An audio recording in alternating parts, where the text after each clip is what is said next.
Bom, começamos o segundo bloco e vou fazer uma pergunta para o professor Penal de um tema que é bastante atual e polêmico, que é a questão da aplicação subsidiária do CPC ao procedimento de recuperação judicial. Professor Penal, qual é a sua opinião sobre esse assunto? A lei de falência ela tem uma característica muito importante, que é uma lei multidisciplinar. A gente sempre foi o sistema, salvo na época do Código Comercial 1950, sempre foi uma lei processual civil especial, que afasta a aplicação da regra geral, sempre foi uma lei penal. Em alguns países o crime falimentar está no Código Penal ou em lei especial, aqui está na lei. E também em relação ao Código de Processo Penal. Então nós temos duas regras, uma regra no Código em relação ao Código de Processo Penal, dizendo que só se aplica o Código de Processo Penal no que couber e no que não for incompatível, e a mesma regra em relação ao processo civil. No processo civil, a lei processual civil falimentar tem duas hipóteses. Uma que é extremamente simples, quando a previsão da aplicação do Código de Processo é expressa. Por exemplo, se não me engano, no artigo 17, que era aquela antiga ação de revisão que havia para você alterar créditos quando há fraude, dolo, que era uma verdadeira ação rescisória, tem uma previsão expressa. Hoje é 19, né? 19, pois é. Quando o juiz ele homologa o plano, a lei expressamente diz que aquilo é um título executivo judicial também, na recuperação extrajudicial.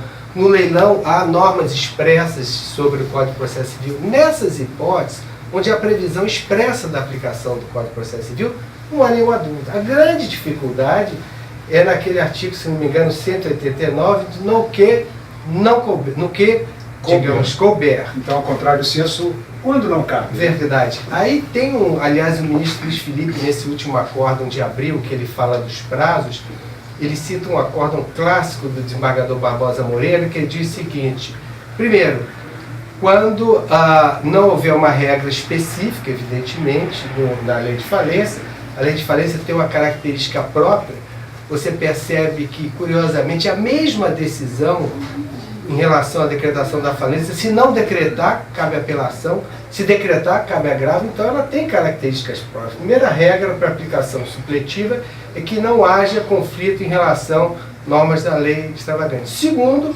esse é o ponto mais delicado, que seja compatível com a sistemática da lei. E a principal sistemática da lei é a celeridade. Então daí vem todos os problemas. Por exemplo, no pedido de recuperação judicial, cabe aquela ação, o procedimento lá da audiência de conciliação? Muitos autores dizem que não, porque isso é contra a celeridade. Se o próprio legislador, a meu ver, uma coisa que não funciona, permite que o devedor possa pedir recuperação judicial ou receber uma citação, seria razoável ter uma audiência de conciliação? Então esse é um exemplo de que a principal característica da lei de falência é processo de celeridade. Tanto é verdade que quando decreta a falência não cabe apelação, cabe agravo.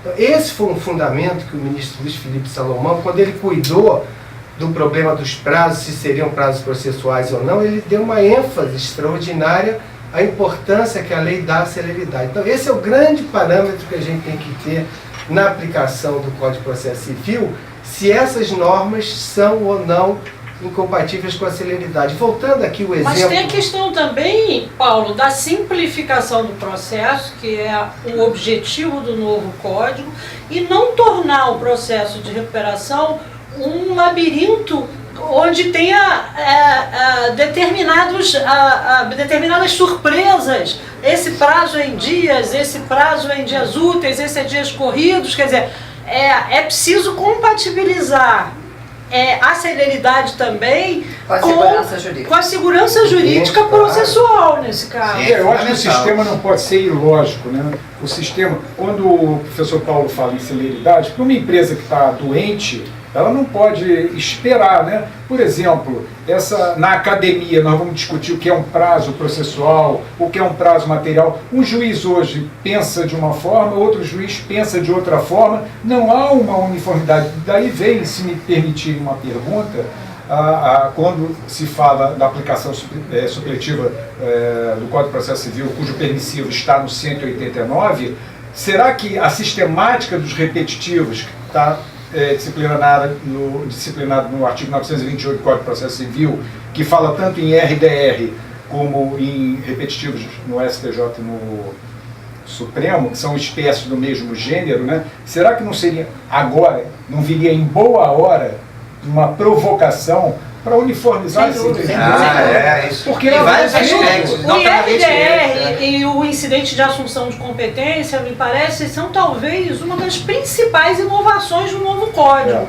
E que vem para definir determinadas teses jurídicas, inclusive com vinculação, com cumprimento obrigatório. Então, na matéria recuperação judicial, direito processual, realmente você tem toda a razão. Seria importante que os tribunais gerassem precedentes vinculativos. Durante a discussão lá do projeto, que eu quero antecipar, que já foi muito modificado em relação àquilo que a gente fez, eu via lá a discussão, entre todos, éramos 22, não, mas isso aqui é prazo processual, não, isso aqui é prazo material, isso aqui é prazo... Ou seja, não havia uma uniformidade de entendimento que isso vai acarretar o quê? Em recursos, vai acarretar numa perda de tempo que a empresa não pode esperar. Recursos também. E perda de efetividade. Você não tem uma ideia exata de qual é o seu prazo. E vai comprometer a saúde da empresa, que já está doente, precisa de uma solução, de uma blindagem rápida, de uma solução rápida, de uma mediação para antecipar, ou seja, tantas coisas que precisam para garantir a celeridade e vai estar comprometido. Se você me permite, quer dizer, uma coisa me preocupa. Quer dizer, pela resposta do professor Penal, a gente percebe que há uma grande carga de subjetividade nesse conceito, né?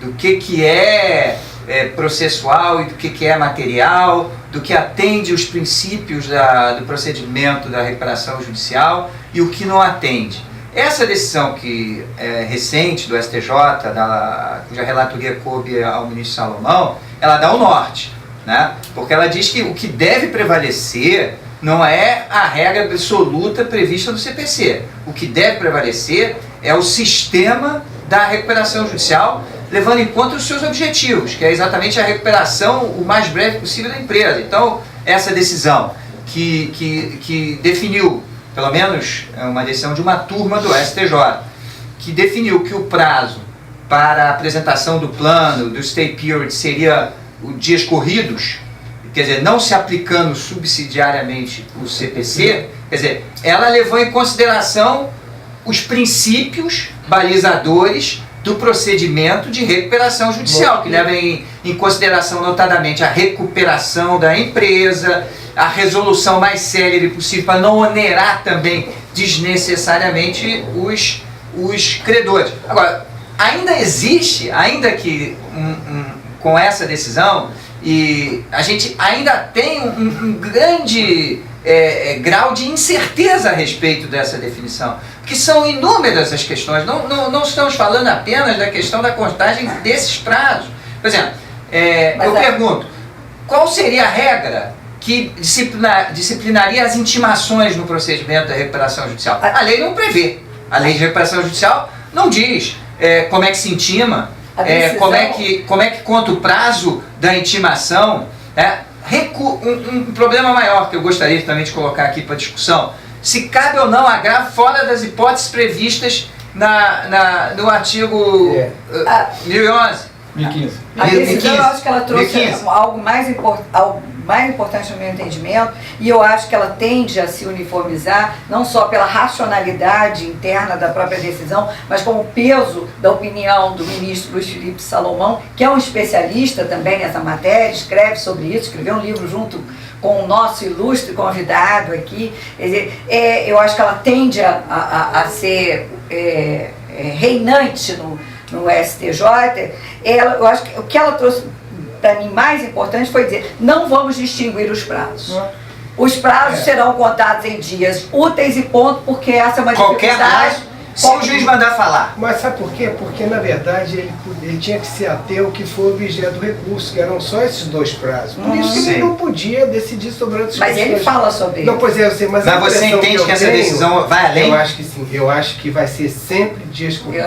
Eu também tive essa impressão. E espero que seja assim. Espero também. Ele não podia decidir questões que não foram. Não, em relação a prazo. Eu acho especificamente a prazo, Porque um dos objetivos da recuperação judicial do procedimento é a recuperação célere, não é Mas só a aí recuperação. a gente entra num outro problema, porque depende, é o que a Márcia já mencionou aqui, depende do porte da empresa.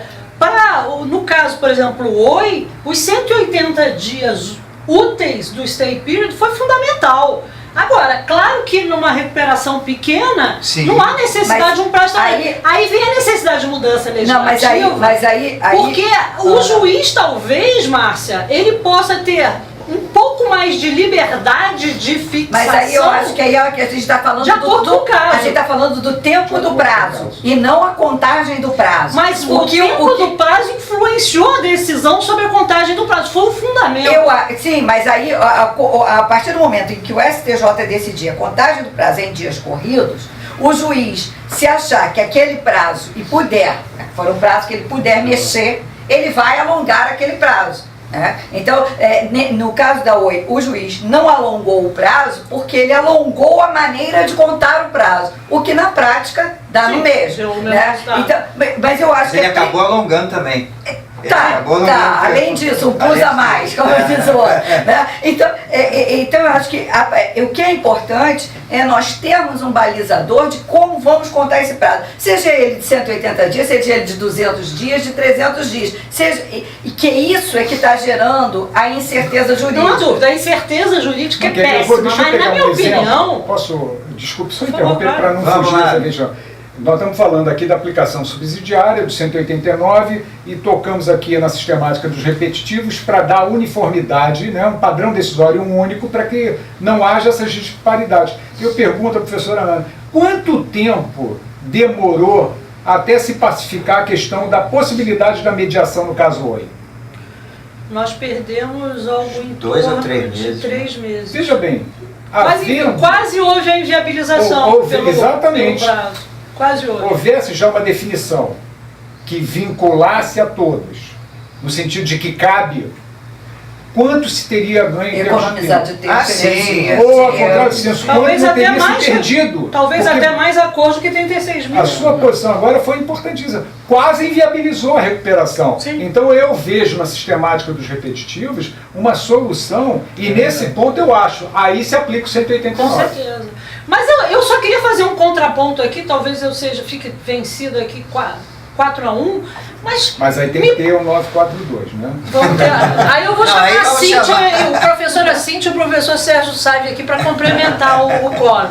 Mas me parece o seguinte, o processo é meio, não é fim. É lógico. Na simplificação do processo, seria, em termos de política legislativa, seria muito mais estável uma contagem de forma uniforme. Porque o advogado do interior, que por acaso venha se representar um credor, ele não sabe se é útil, se o dia corrido. Me parece, assim, fico vencida, mas que o ideal seria a contagem uniforme com o CPC, dias úteis. Mas e a necessidade de celeridade? A tutela antecipada e a tutela cautelar cada vez são mais utilizadas nos processos de recuperação judicial. E elas resolvem um problema momentâneo. Não, a minha posição, com devido respeito, é o seguinte: se um prazo ou outro prazo, para mim o que importa muito mais é a definição. Sim, definiu lá em cima, numa qualquer definição é melhor do que definição. Agora, quando todos aqui falaram da necessidade de uma lei aberta, eu também penso, e eu vou usar um outro exemplo também, desculpe até sair um pouco do ponto, mas eu acho que é interessante, porque também discutimos isso lá, e nesse ponto eu fiquei vencido. Quando o professor Paulo Penalva sempre falou, eu sempre fiquei muito atento, a recuperação judicial, que não é uma lei de recuperação, é um sistema de recuperação que contém várias leis, contemplada por várias leis. E sempre foi um sistema capenga. Por quê? Porque a lei de parcelamento, ela nunca vinha. Quando veio com alguns defeitos e coisa e tal. Agora eu pergunto, pegando até carona no que a senhora falou há pouco, 84, 120, 110, será que uma Oi precisa ou se satisfaz com esse prazo da mesma forma que uma padaria aqui de baixo? Ou seja, então esse engessamento não deixando que o juiz, no caso concreto, numa negociação com todos os credores, através até de uma mediação, chegue à conclusão do que é melhor, porque ali há uma questão fundamental. Todos têm, pelo menos a princípio, o mesmo interesse, que é resolver o problema da empresa, porque à sociedade brasileira interessa que se resolva aquele problema da empresa. Então eu acho que essa negociação deveria existir e não a lei fixar um determinado ponto. Assim como no parcelamento, tantos outros casos me parece que deveria deixar em aberto, para que as partes negociassem e chegassem a uma conclusão. Eu acho que o ponto da Ana é bastante relevante. Eu acho que a solução mais simples seria aplicar subsidiariamente o CPC. Porque senão a gente vai chegar à situação que existia na época da lei do mandado de segurança e do cabimento de embargos infringentes, que o STJ definiu que não cabiam embargos infringentes porque o CPC não era aplicado. Aí o ministro Eduardo Ribeiro, num voto brilhante, ficou vencido, ele ponderou, se não se aplica o CPC, que regra disciplina a citação? A intimação, os prazos para as partes falarem. A lei de mandado de segurança não prevê nada disso. Tá? E é um conceito, então, quer dizer, baseado numa premissa capenga. E o que se desenha nesse entendimento que o STJ sinaliza, talvez seja a mesma coisa, porque dificilmente você vai fugir da subjetividade, porque a aplicação do CPC subsidiária é muito ampla, em diversos aspectos. Tá? Então, você restringir isso, você vai ter que delegar aos tribunais superiores, sei lá quando, definir o que é e o que não é. E a gente sabe que a jurisprudência dos tribunais superiores tem uma estabilidade relativa. Né? Os tribunais superiores, muitas vezes, em questões polêmicas, notadamente, mudam toda hora de opinião. Quer dizer, eu não sei se esse caminho trilhado, aí acho que não vai ser 4-1, talvez seja 3-2. Tá? Eu, embora respeite o voto do ministro Salomão e a decisão do STJ, eu não acho porque eu não acho que haja esse prejuízo todo em você contar em dias úteis. Isso num contexto de uma recuperação judicial é nada ou quase nada. Mas para mim... Agora, a insegurança jurídica que isso está causando é uma coisa muito mais grave do que 30, 40 dias a mais, ou 10 ou 15 dias a mais de prazo por causa da contagem de dia útil. Eu não acho que vai ser 4-1 nem 3-2, eu acho que vai ter voto médio, porque o problema é o seguinte, a minha preocupação, eu não sei o que pensa o professor Penalva, não é se aplica ou não o Código de Processo. Para mim, particularmente, diferente da sua posição, não se aplica. Porque para mim a celeridade aqui é fundamental, mas respeito essa posição. Mas para mim mais importante que isso é definir qual é o prazo. Eu estou vendo lá na prática, olha, a teoria na prática é outra. Olha, eu estou vendo aquele ditado, o combinado não custa caro. A Assembleia, ela pode ser marcada antes. Não, eu sei. Ela não necessariamente vai ser necessário esse prazo. Sim. Então, se a Assembleia não foi marcada, aí esse prazo é insuficiente, ele tem que ser prorrogado. Então, o ponto para mim, em relação à celeridade, agora vamos à questão da celeridade, que é o que baseou, o princípio fundamental que baseou essa decisão do STJ.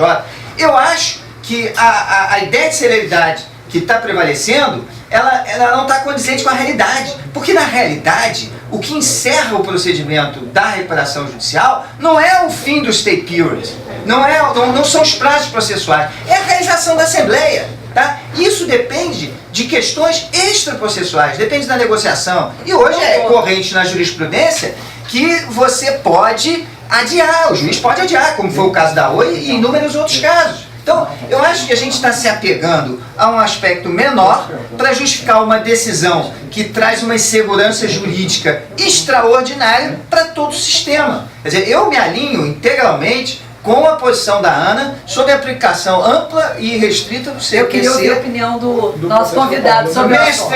Penalva, qual é a sua opinião? Essa questão, eu sinceramente acho que a tendência é essa do ministro Salomão da quarta turma, pelo problema da celeridade. Mas se fosse aplicar o Código de Processo Civil, você tem dezenas de hipóteses. Por exemplo, o prazo de apresentação do plano, nós tivemos que decidir isso na OI, inclusive com o auxílio do BMA, que era um prazo de decadência. A gente não queria correr esse risco. Se você aplicar o Código de Processo Civil, você vai ter que enfrentar caso a caso. O do plano, 60 dias, eu acho que é prazo de decadência. O da suspensão é outra história. Da realização da Assembleia é outra história. Então você vai abrir um leque, até se isso chegar no STJ... Examinar prazo a prazo. Mas você tem que pensar no pequeno advogado que abriu o Código de Processo Civil. Olha, eu vou contar aqui para... Mas o penal, a minha posição é mais radical. Segurança jurídica, para mim, é fundamental. É o que a quarta turma fez. Aplica dia útil para tudo. Veja bem, a sua resposta começou... Vai ter prazo de decadência. A sua resposta começou, eu acho. Mas qual é o problema? Paulo Penalva acha, imagina aquele pequeno advogado... Mas o prazo processual é decadencial. Eu sei. O prazo, a lei hoje, a gente não pode estar mais vivendo no passado, na época do direito processual, que era baseado em conceitos, em dogmas. Hoje a gente existe a era da efetividade, tá? E esse novo Código de Processo Civil, ele abandonou muito essas discussões conceituais. O Ayub conhece, sabe disso. Então hoje você não pode definir se é decadencial, então tem esse ou aquele efeito. Porque o prazo, ele é por natureza decadencial. Então, contestação, por exemplo. Qualquer prazo é decadencial. Tá? Se você não exercer, você perde o direito. Os prazos processuais são decadenciais. E eles estão contados em dia útil. Então não vejo por que fazer qualquer tipo de... A minha posição é temática, não sei se a Ana concorda. É prazo com dia útil para tudo. Mas Roberto, se a própria lei processual, se o Código de Processo diz que a diferença entre prazo material e processual, se ela faz a diferença, você não vai fazer essa diferença na lei, vai ser tudo... Eu acho que isso gera muita confusão. Insegurança para o juiz, para o advogado, para o tribunal. Quando você define que todos os prazos daquele sistema serão adotados da forma X, isso é a melhor coisa que eu insisto na criação de uma cultura da aplicação supletiva do CPC no que diz respeito à sistemática dos repetitivos. Sim. Assim como eu penso que também tem aplicação o capítulo da intervenção de terceiros. Já viu o Amicus Curiae aí? Sim. Olha só que fantástico a participação dele, a ajuda que ele pode prestar, os subsídios que ele pode trazer. Então tem tanta coisa que pode ser utilizada do CPC na recuperação judicial, que é fantástico, mas só que tem que se criar a cultura. Agora, eu tenho medo, você tinha uma pergunta sobre isso, sobre a atuação do AJ e tal também. O AJ, a minha preocupação é assim, eu sempre defendi que o rol do artigo 22 era meramente exemplificativo, porque no início se dizia o seguinte, o AJ... As atribuições do AJ. O AJ é um mero carimbador de papel, quando na realidade, na prática, por isso que eu digo, a gente não pode afastar a academia do mundo prático, né? Porque na academia tudo pode, eu no papel coloco o que eu quiser, agora vai aplicar, você vê uma coisa totalmente diferente. Na prática, você vê uma atuação fantástica, enorme, uma grandeza de atribuições e a interdisciplinariedade. Então, hoje, pensar que só um advogado é capaz de, como administrador judicial, auxiliar ou trazer elementos que auxiliem a atuação do juiz, ao contrário, muitas situações um técnico vai auxiliar mais. Mas lá eu escutava esse argumento, não, mas o administrador judicial, ele, inclusive, eu não sei se vai vingar, mas havia uma proposta de que, concedida a recuperação, terminou exonera o administrador judicial. Eu acho isso aí uma loucura. Não, eu acho que a atividade do administrador judicial tem que prosseguir. Não, ele é útil em todas as etapas do plano. OGX, só um exemplo. OGX, o administrador judicial trouxe o que pra gente? Um geólogo. O administrador trouxe um geólogo para nos explicar a mecânica, o tratamento, o porquê disso, o porquê daquilo, coisa e tal. Importantíssimo. No momento em que tinha a participação de um credor que merecia um tratamento diferenciado porque ele se submeteu ao risco, colocando um valor que era necessário, um valor expressivo que era necessário, sob pena de haver o perdimento de um poço, eu não vou citar quem, mas uma determinada instituição, a quem eu procurei na época, me trouxe uma metodologia de cálculo para se chegar a uma conclusão do valor que ele deveria, em termos percentuais, de participação na empresa, porque ele merecia um tratamento diferenciado. Ou seja, a figura do administrador é muito ampla e a gente tem que dar mais importância a essa figura. Por isso que hoje os juízes têm uma tendência muito maior a nomear pessoas jurídicas.